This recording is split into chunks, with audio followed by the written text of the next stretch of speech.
Passiamo a un intervento successivo di Gabriele Donato, che è un dottore di ricerca in storia, insegnante al liceo a Trieste. Si è occupato del movimento operaio e sindacale in diverse occasioni, con particolare attenzione durante il periodo interbellico, e nonché è un grande esperto di lotta armata, insomma, tema insomma, che ha sviluppato in diversi lavori, e quindi si occupa insomma di Italia repubblicana.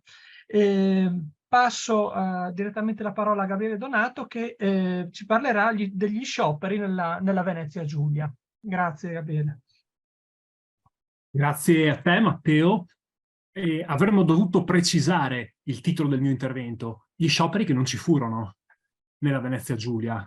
E non ci furono nel marzo del 43, non ci furono nell'agosto del 43, non ci furono nel dicembre del 43, nel marzo del 44, nemmeno nel maggio del 44. Questa è la realtà della Venezia Giulia, laddove per Venezia Giulia intendiamo dal punto di vista delle presenze industriali e di conseguenza le presenze operaie innanzitutto Monfalcone Trieste. Farò, se ci sarà il tempo, qualche riferimento a Gorizia, non farò riferimenti all'Istria, mi concentrerò su Monfalcone Trieste. Realtà nelle quali gli scioperi di cui abbiamo parlato fino a questo momento non ci furono. Quindi il senso della mia riflessione è tutto orientato a cercare di proporre una spiegazione di quel che è successo, o meglio di quel che non è successo nel corso di quei mesi. E mi riferirò a realtà industriali importanti. Prima ci sono state un po' di cifre. Beh, nel 1943 presso i cantieri e le realtà di fabbrica legati al gruppo denominato Cantieri Riuniti dell'Adriatico, erano impiegati più di 21.000 operai fra Monfalcone e Trieste, 12.000 solamente a Monfalcone. Cifre importanti. Grosse realtà di fabbrica che avevano una tradizione che va molto indietro nel tempo nel caso di Trieste, che è tutta legata al Novecento nel caso di Monfalcone, una tradizione anche politica importante, perché il biennio rosso è un biennio rosso in cui le cose succedono a Trieste, anche a Monfalcone, la conflittualità politica è importante e rimane importante anche nei cosiddetti anni della cospirazione. Quando ho studiato i processi che il Tribunale Speciale intentò ai danni dei sovversivi in quest'area del paese, mi sono reso conto dei numeri enormi che riguardavano il cantiere di Monfalcone, che a un certo momento diventa, dopo aver perso i contatti con Trieste, dopo aver perso anche i contatti con Udine, il centro di una vera e propria federazione. In un paese nei pressi di Monfalcone si organizza una federazione comunista autonoma proprio con l'obiettivo di continuare a far funzionare l'attività sovversiva a prescindere dai collegamenti che erano venuti meno con le realtà circostanti. Quindi presenze operaie importanti e presenze politiche importanti all'interno, diciamo, della classe operaia di queste realtà, ma c'è un'altra presenza decisiva per capire quello che succede nel corso di questi anni in questo pezzo di territorio. A partire dal 1941 esercita un'influenza crescente, importante su questa classe operaia, la lotta di liberazione animata dagli sloveni nei territori circostanti. Questo è un elemento da cui non possiamo prescindere. Si è parlato anche in precedenza della capacità che ebbero i comunisti in determinati frangenti di orientare gli umori operai verso le proteste, verso la conflittualità. Una parte importante della questione di cui devo occuparmi con questo intervento riguarda proprio questo aspetto, I comunisti che cercavano di orientare i comportamenti operai nel corso di questi mesi non sono solamente i comunisti italiani, ci sono anche i comunisti sloveni, che hanno un'influenza fortissima e crescente a Monfalcone e a Trieste, e che hanno un'altra strategia. Non condividono, lo dico in estrema sintesi, la strategia orientata verso la conflittualità operaia dei loro compagni italiani. Per loro il tema non è la lotta operaia nelle fabbriche, ma la lotta armata. Ed esercitano, con queste loro idee, con queste loro proposte, con questa strategia, un'influenza crescente in seno alla classe operaia di questi due centri importanti, al punto che dall'estate del 1944, per ragioni che non credo avrò il tempo di approfondire, questa influenza sostanzialmente è esclusiva, è nettamente egemonica.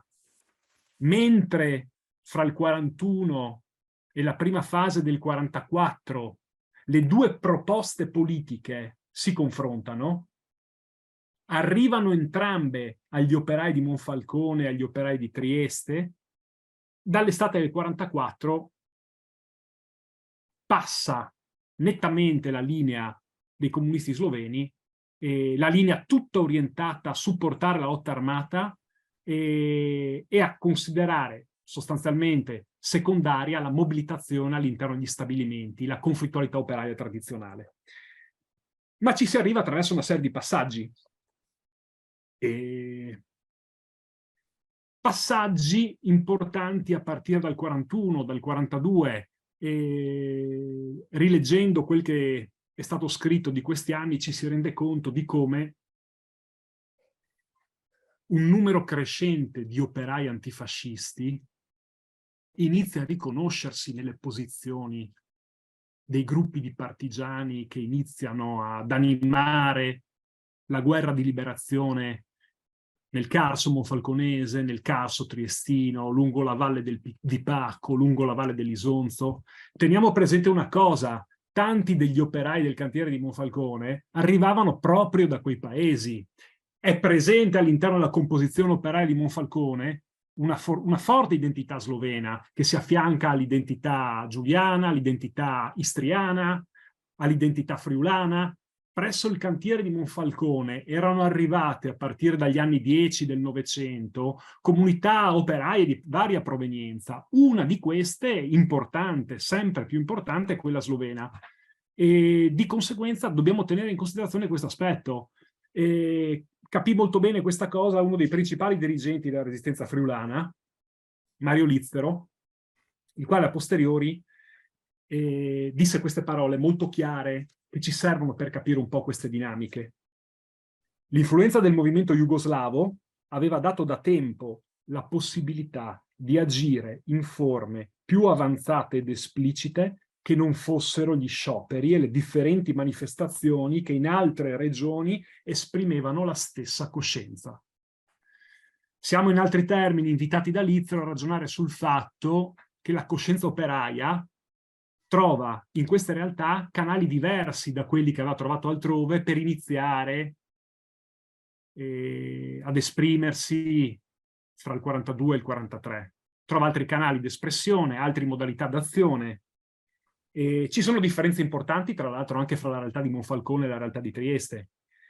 Ho iniziato appunto con questa serie di evidenziature relative al fatto che gli operai fra Trieste e Monfalcone non scioperarono in occasione delle varie ondate di scioperi che riguardarono tanta parte del nord Italia.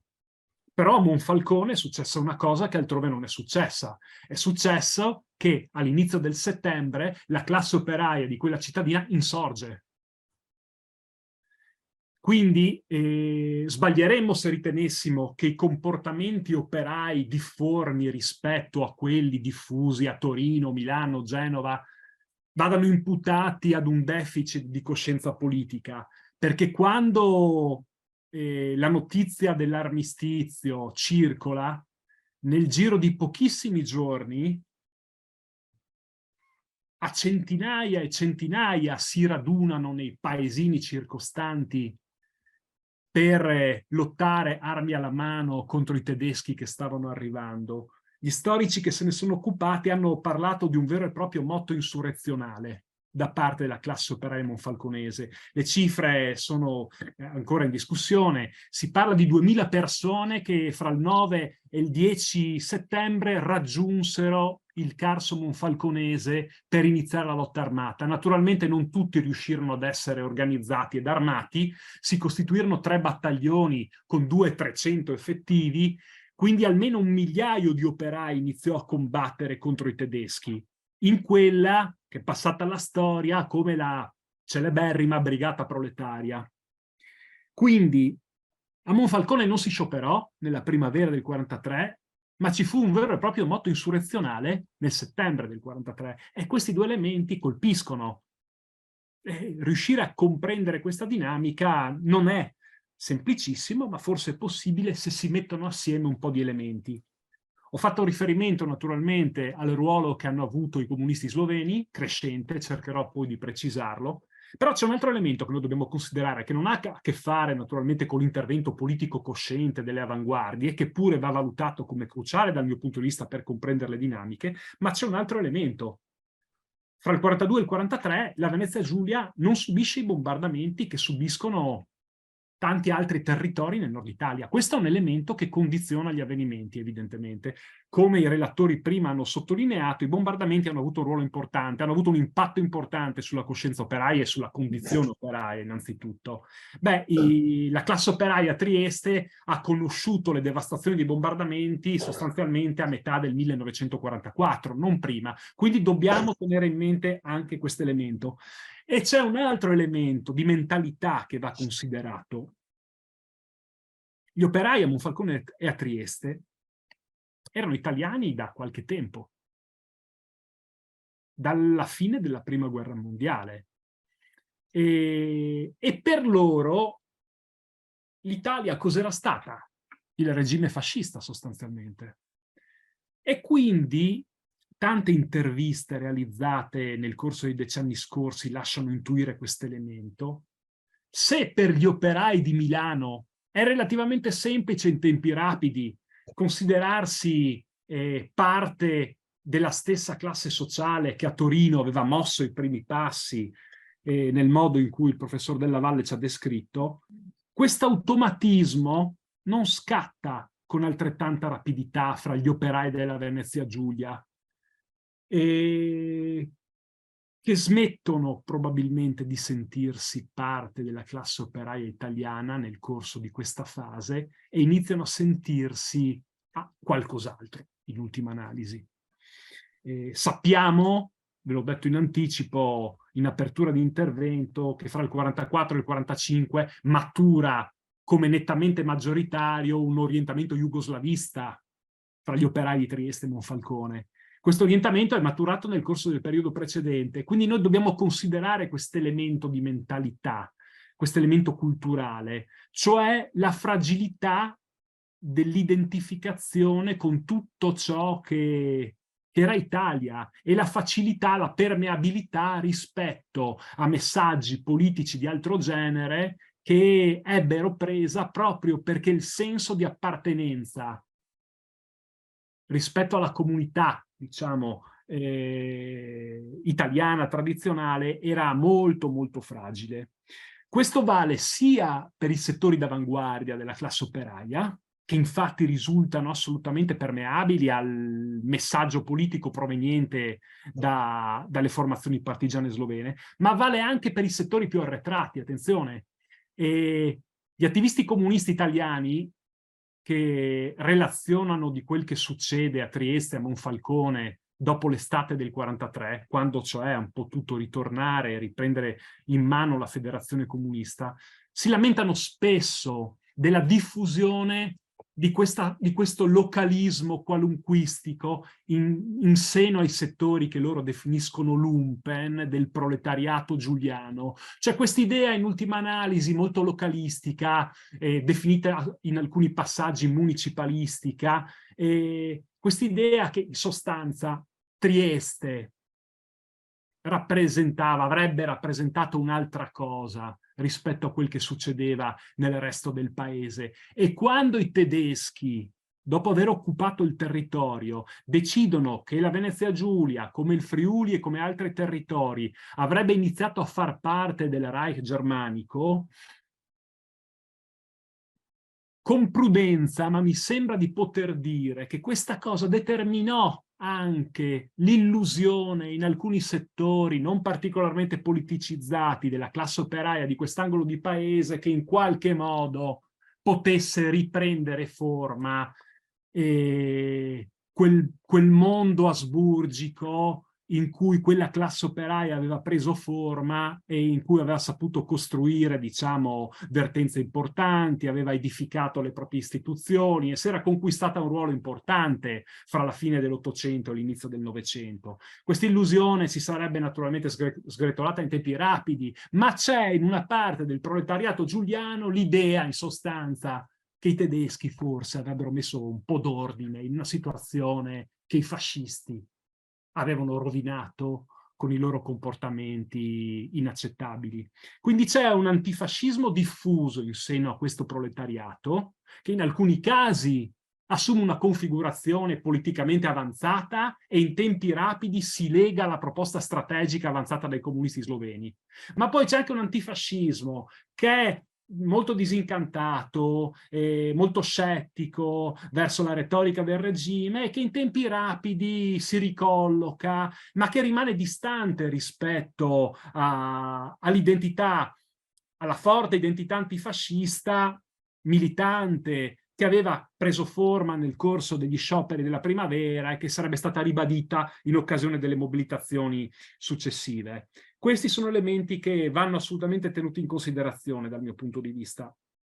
Per i comunisti italiani non fu facile conquistarsi uno spazio in seno a quel proletariato. Certo, godevano di un'autorità che derivava loro dal fatto di aver combattuto lotte importanti e l'influenza che avevano era un'influenza significativa. L'11 giugno del 1940, Monfalcone e dintorni vengono fatti circolare migliaia di volantini contro la guerra fascista, a dimostrazione che le vecchie strutture in qualche modo erano riuscite a reggere, in parte almeno, all'urto della repressione feroce. Attenzione, questo elemento della repressione, anche questo va considerato. È chiaro che tutta questa fascia confinaria viene considerata a partire dal 1942 una fascia particolarmente importante da Benito Mussolini, che infatti arriva a Gorizia, proprio perché rappresenta una fascia di territorio immediatamente retrostante al territorio sloveni occupati nel corso del 1941, territori sloveni in cui aveva iniziato a infuriare la guerra di liberazione. I fascisti, in altri termini, capiscono abbastanza bene che in questa fascia confinaria devono utilizzare metodi repressivi assolutamente analoghi a quelli che utilizzano nella nuova provincia di Lubiana. Capiscono che la guerra partigiana rappresenta un problema grosso già dalla fine del 1941 e decidono di utilizzare strumenti repressivi feroci e brutali per provare a risolvere i problemi che questa guerra partigiana stava iniziando a creare. Mi limito a citare un episodio di questa violenza che è stata definita parossistica in quest'angolo di paese, cioè cito il processo per il quale il Tribunale Speciale si spostò a Trieste da Roma alla fine del 1941, il processo Tomasic, che si chiuse con centinaia d'anni di prigione comminati, con 9 condanne a morte, 5 delle quali eseguite. Attenzione, è solo un episodio rilevante, ma non l'unico, di un'attitudine repressiva poderosa, brutale, che viene scatenata a partire dal 1942 in questo territorio. Ben 2 corpi d'armata vengono schierati per far fronte ai problemi determinati dalla guerra di liberazione. Quindi l'autorità militare prende sostanzialmente il possesso della Venezia Giulia e cerca di gestirla sulla base dei meccanismi repressivi che l'esercito sapeva far funzionare molto bene. In questo quadro, coloro che passo dopo passo si costruiscono un'influenza sempre più importante sono i comunisti sloveni. I comunisti italiani fanno fatica, la fanno nel 1942, la fanno all'inizio del 1943. Di fatto il principale esponente di questo tentativo ostinato dei comunisti italiani di tener duro Vincenzo Marcon, detto da Villa, sarebbe stato accusato poi, dopo l'estate, di essere sostanzialmente da parte dei comunisti italiani, di essere stato sostanzialmente un gregario di quelli sloveni, incapaci di produrre iniziativa politica autonoma rispetto all'influenza esercitata dagli sloveni. Questo per dirvi le tensioni, le difficoltà. Altri ci avrebbero provato sulla base di un'autorità molto più importante, sulla base di una capacità di esercitare influenza più importante. Mi riferisco ai Frausin, ai Pratolongo, ai Kolaric, che tornano nell'estate del 43, che riprendono in mano la federazione, che tentano di recuperare il terreno perduto ai danni degli sloveni nel corso del periodo precedente. Non ci sarebbero riusciti. Sono molto amare le parole di Frausin, che commenta la mancata adesione del proletariato giuliano agli scioperi della primavera del 1944, scioperi che lui e i suoi compagni avevano cercato di preparare con tutta l'attenzione possibile, ma che falliscono.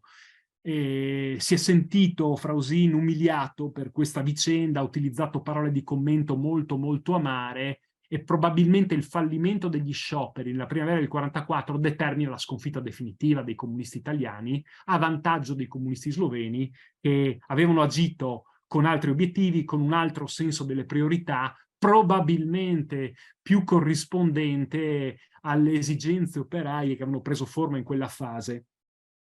Quindi sono queste le questioni complicate con le quali dobbiamo fare i conti, naturalmente, e sulle quali dobbiamo insistere.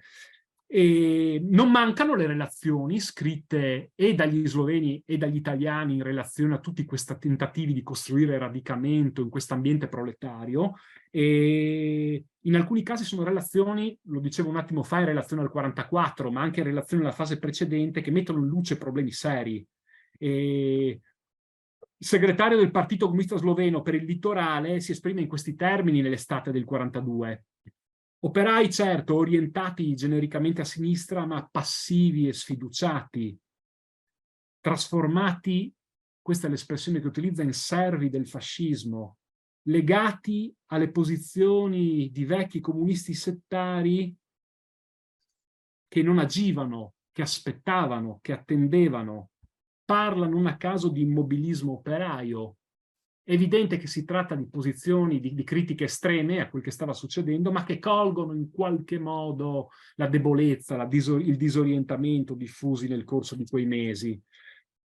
I tentativi si moltiplicano, però l'elemento su cui fanno affidamento i propagandisti sloveni, che costruiscono nuclei sempre più radicati nel territorio, è questo: bisogna prepararsi alla lotta armata, che è una strategia diversa rispetto a quella sulla quale lavoravano Massola e gli altri in seno, diciamo, alla classe operaia dei principali centri nel nord Italia. Un'altra linea, un altro orientamento strategico. Gli operai sloveni diffondono queste parole d'ordine del Fronte di Liberazione Sloveno, dell'OF, e che cosa fanno nel corso di questi mesi? Non organizzano gli scioperi, ma raccolgono fondi, medicinali, armi in alcuni casi, viveri per le formazioni partigiane, e raccolgono con questo operato simpatie crescenti, innanzitutto fra gli operai appartenenti a quella comunità, ma anche fra operai appartenenti ad altre comunità linguistiche. Ancora. E lo ha detto un antifascista operaio di Monfalcone importante: ci si avvicinava sempre di più agli sloveni perché si sapeva che là c'era la lotta. Parole della fine del 1942. Là c'era la lotta. Questo elemento di attrazione magnetico è un elemento determinante che ci mette nelle condizioni di spiegare che, per esempio, quando si organizzano i comitati di fratellanza operaia che vedono i comunisti sloveni e i comunisti italiani agire in modo coordinato, questi non sono orientati innanzitutto all'organizzazione delle condizioni per l'esplosione degli scioperi, ma sono orientati verso altri obiettivi. Uno si costituisce nel gennaio del 43 a Servola, in un rione proletario di Trieste, per collegare gli operai del cantiere San Marco, dell'Arsenale, del Lloyd, di altre fabbriche, ma gli obiettivi non sono quelli che vengono perseguiti nei grandi centri operai del nord Italia, sono altri. Questi comitati di fratellanza operaia che poi si sarebbero chiamati di unità operaia, agivano sostanzialmente sotto l'influenza dell'OF, del Fronte di Liberazione Sloveno, e agivano sulla base di quelle priorità. E tanti operai, anche in alcuni casi operai friulani, iniziano a collaborare con questi gruppi. Pensiamo per esempio al caso di due dirigenti partigiani importanti come Mario Fantini e Mario Modotti. Sarebbero stati protagonisti della resistenza nel corso degli anni successivi, lavoravano al cantiere di Monfalcone e già dal dicembre del 42 sono in contatto con i partigiani sloveni. E non è un caso che quando in quest'angolo di paese si parla della primavera del 43, non si parla di scioperi che non ci sono stati, ma del primo distaccamento Garibaldi della resistenza italiana, che prende forma nelle prealpi friulane anche per iniziativa di alcuni operai provenienti dal proletariato giuliano, Mario Caris, Mercandel, che arrivava addirittura da Muggia. Cioè, voglio far capire che c'è già all'inizio del 43 un allontanamento di alcuni operai che in altra epoca avremmo chiamato d'avanguardia, un allontanamento dalla fabbrica per raggiungere i gruppi partigiani che si stavano nel frattempo organizzando. Questo è un problema che i comunisti italiani avrebbero affrontato nel corso dei mesi successivi, anche quando in seno al Partito Comunista Italiano si consolidò l'idea che le formazioni partigiane andavano rafforzate e che il grosso del lavoro andava orientato in quella direzione, furono costretti in alcune realtà a fare i conti con una resistenza operaia all'allontanamento per raggiungere le formazioni partigiane. Niente di tutto questo in quest'angolo di paese.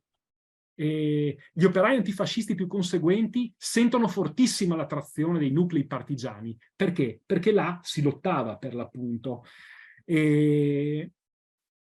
Quindi la moltiplicazione delle forme di collaborazione con la resistenza slovena è il dato caratterizzante il 1943, tutta la prima parte, e si tratta di forme di esperienza importantissime perché su queste esperienze si sarebbe poi fondata l'intendenza Montes, forse l'intendenza più importante della resistenza italiana, capace di farsi forza di questo accumulo di esperienze sedimentate nel corso dei mesi precedenti e esperienze che avevano acquisito operai sloveni, operai friulani, operai giuliani a diretto contatto con l'impegno naturalmente dei partigiani sloveni. Marcuzzi, Peritz, Baulini, protagonisti di quell'esperienza, di quell'intendenza, sapevano bene come agire proprio perché avevano avuto la possibilità di acquisire tecniche, di imparare modalità operative nel corso di una lunga fase che era iniziata molto prima rispetto alle altre parti, diciamo, del nord Italia. E su questi elementi è giusto naturalmente procedere con la riflessione ed è giusto però anche dedicare qualche considerazione, purtroppo limitata per ragioni di tempo, a quale aspetto? Al motto insurrezionale di cui ho parlato qualche attimo fa. A Monfalcone, dopo alcuni tentativi che accomunano la cittadina ad altre città del nord Italia, i tentativi di avere le armi a disposizione, tentativi per i quali vengono avviati colloqui importanti con i vertici militari legati al governo Badoglio, questi tentativi falliscono qua, come hanno falliti altrove, ma in tempi rapidi gli operai decidono di spostarsi in Carso e di mettersi a disposizione di una resistenza che là era organizzata ormai da anni. E c'è stata questa esperienza straordinaria della brigata proletaria con questo tentativo generosissimo, importante, di difendere Gorizia dall'invasione tedesca, che prende forma dopo il 10 settembre e che dura in ultima analisi fino alla fine di quel mese. Cioè siamo in presenza di 20 giorni di combattimenti che vedono affiancati ai partigiani sloveni 7, 8, 900, 1000 operai sostanzialmente del cantiere di Monfalcone. Adesso questi sono i numeri che rendono l'idea di questa mobilitazione, di questo moto insurrezionale. Attenzione, se qualcuno l'ha fatto, andassimo a rileggerci tutte le interviste fatte, per esempio, agli operai di Gorizia, invece, da alcune ricercatrici, mi riferisco a Di Gianantonio Nemez, che ha scritto un bellissimo libro, Gorizia Operaia, pubblicato anni fa, ci rendiamo conto che, per esempio, in seno alla classe operaia di quella città, questa vicenda ha lasciato, anche in termini di memoria, tracce molto limitate. Quindi la difesa proletaria e partigiana di Gorizia fu un'esperienza di cui furono protagonisti i monfalconesi assieme agli sloveni, non la classe operaia di Gorizia, per esempio. La classe operaia di Gorizia rimase estranea rispetto a quel motto insurrezionale clamoroso che non ha probabilmente eguali nel corso delle stesse settimane altrove. Anche questo è un elemento di complicazione. Quelle interviste sono molto interessanti perché mettono in luce sentimenti, umori diffusi in seno alla più piccola, certamente, ma non insignificante classe operaia goriziana, e che mettono in evidenza quel che cercavo di dirvi prima. Cioè c'è una parte di classe operaia a Gorizia, ma non solo, anche a Trieste, forse meno a Monfalcone, ma a Trieste sicuramente, che nutre qualche illusione sulla possibilità che l'occupazione tedesca potesse determinare un qualche tipo di cambiamento positivo.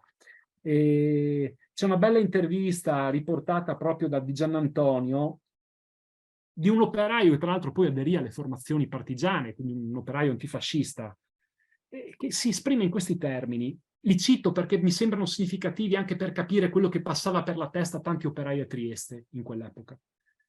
Siccome noi goriziani abbiamo delle origini anche un po' austro-ungariche, noi non vedevamo nel tedesco il grande nemico, come invece lo potevano vedere gli italiani dell'interno. Noi addirittura quella volta vedemmo il Künstenland sotto un aspetto quasi positivo. Queste illusioni si sarebbero sgretolate, certamente, ma ci furono. Il clima instaurato in fabbrica dai tedeschi, Gorizia, Trieste, apparve a qualcuno, anche a qualche operaio, migliore di quello d'anteguerra.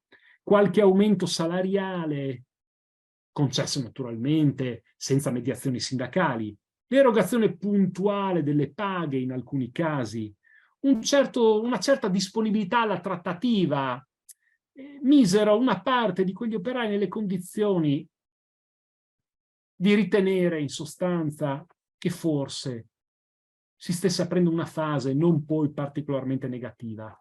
Per queste idee in seno ai cantieri di Monfalcone non ci fu spazio, ma altrove sì. E quindi per noi ragionare su quel che è successo in seno alla classe operaia giuliana di quei mesi è complicato, perché ci rendiamo abbastanza rapidamente conto che i comportamenti furono diversificati, le mentalità che reagirono a quel che stava succedendo erano molto diverse, e di questo dobbiamo tenere conto. Certamente l'esempio di Monfalcone fu eccezionale, ma sbaglieremo se generalizzassimo quella straordinaria volontà combattiva emersa nel corso di quelle settimane a tutto il territorio.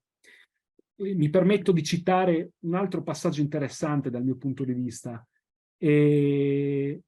Si tratta di una riflessione su Trieste pubblicata dal primo numero del giornalino Fratellanza Bratstvo, pubblicato in italiano e in sloveno nell'estate del giugno del 44. Cosa si diceva in questo giornalino diffuso in numerosissime copie? Trieste, esclusa la provincia, è l'unica città dei territori occupati in cui non si fa nulla contro l'occupatore tedesco, contro i belogardisti, contro i fascisti. Attenzione, che questo lo dicono pubblicamente dei comunisti. Nelle nostre fabbriche che producono e lavorano per la guerra dei tedeschi non si sono verificati ancora atti clamorosi di sabotaggio. I nostri operai e la popolazione sentono poco entusiasmo per la guerra partigiana di liberazione. Noi certo sentiamo la volontà di scuotere in queste parole. C'è probabilmente un'enfasi che va al di là della realtà nel denunciare l'attendismo proprio per metterlo alla berlina e suscitare viceversa la reazione di quanti erano disponibili a lottare. Però c'è probabilmente anche un elemento di consapevolezza relativo al fatto che c'erano alcuni settori di quella classe operaia che se ne stavano alla finestra, consentitemi un po' l'espressione prosaica, se ne stavano alla finestra in attesa che le cose si chiarissero. Non tutti, naturalmente, ma una parte che si immaginò che in ultima analisi per Trieste forse potesse rinascere, diciamo, una fase politicamente ed economicamente brillante come era stata quella, diciamo, legata al passato asburgico. E le cose sono andate poi molto diversamente, naturalmente, lo sapete tanto quanto lo so io, e sbaglieremmo naturalmente a ridimensionare completamente il ruolo, diciamo, dell'antifascismo in seno alla classe operaia triestina, perché poi, per esempio, non si scioperò, però i gap che si formarono a Muggia nel settembre, con una rapidità e con una articolazione territoriale poco paragonabili ad altre realtà italiane, furono animati innanzitutto da operai. Però certo, operai che avevano optato per la lotta armata prima ancora che altrove, che avevano scartato, mi viene da dire, l'opzione della conflittualità sindacale all'interno degli stabilimenti, per varie ragioni, e che prima che altrove avevano optato per la lotta partigiana. Sic et simpliciter, senza immaginarsi la possibilità che la fase, diciamo, insurrezionale potesse essere posticipata ad un periodo, diciamo, preparato da una conflittualità operaia che avrebbe dovuto crescere. Questa fu la carta che si giocarono fra Osini e gli altri, fra l'autunno, l'inverno del 43 e la primavera del 44. E quando vennero criticati dai dirigenti del partigianato sloveno perché non mettevano a disposizione delle formazioni partigiane abbastanza effettivi, insistettero nel difendere la propria linea. La conflittualità contro il fascismo e contro i tedeschi va organizzata in città, va organizzata a partire dalle fabbriche. Fallirono. E il fallimento della primavera del 44 non fu un fallimento dell'antifascismo, ma fu un fallimento di quell'opzione, perché nel frattempo aveva preso forma un'altra strategia che aveva dimostrato di essere più efficace agli occhi di tanti operai che infatti avevano optato per il supporto diretto o indiretto alle formazioni partigiane e non per il supporto alla strategia della conflittualità fabbrica per fabbrica. Non mancarono episodi di conflittualità. Per esempio al cantiere San Marco a Trieste ci fu uno sciopero nel gennaio del 1944, così come si era scioperato sicuramente nel luglio del 43, ma furono episodi. Non certamente la generalità dei comportamenti operai in questa fase. E spero di aver dato alcuni elementi utili alla riflessione di tutti. Naturalmente non sono riuscito a dire moltissime delle cose che avrei voluto proporvi, ma credo di essere stato abbastanza chiaro sulle questioni che reputo fondamentali e che sintetizzo. Per quale ragione non si scioperò? Perché la repressione aveva raggiunto livelli parossistici, non paragonabili a quelli di altre realtà. Perché non c'erano stati bombardamenti, perché i comunisti italiani erano particolarmente deboli e perché particolarmente influente invece era la strategia dei comunisti sloveni, perché c'era una distanza percepita come importante rispetto a quel che succedeva in Italia. Sbaglieremmo, e con questo chiudo il ragionamento, a ritenere che parlando di Venezia Giulia in relazione a quegli anni, parlando di classe operaia giuliana in relazione a quegli anni, stiamo parlando di una parte della classe operaia italiana. Io ho più di qualche dubbio relativamente al fatto che quegli operai e quelle operaie, che quella composizione proletaria si considerasse parte, diciamo, di un'identità operaia italiana complessiva. Le cose in quel pezzo di penisola stavano cambiando rapidissimamente dal punto di vista delle dinamiche della coscienza, come fra il 44 e il 45 sarebbe stato chiarito, al di là di ogni ragionevole dubbio, dalle dinamiche che conoscete molto bene, sulle quali non abbiamo il tempo di ritornare. Vi ringrazio.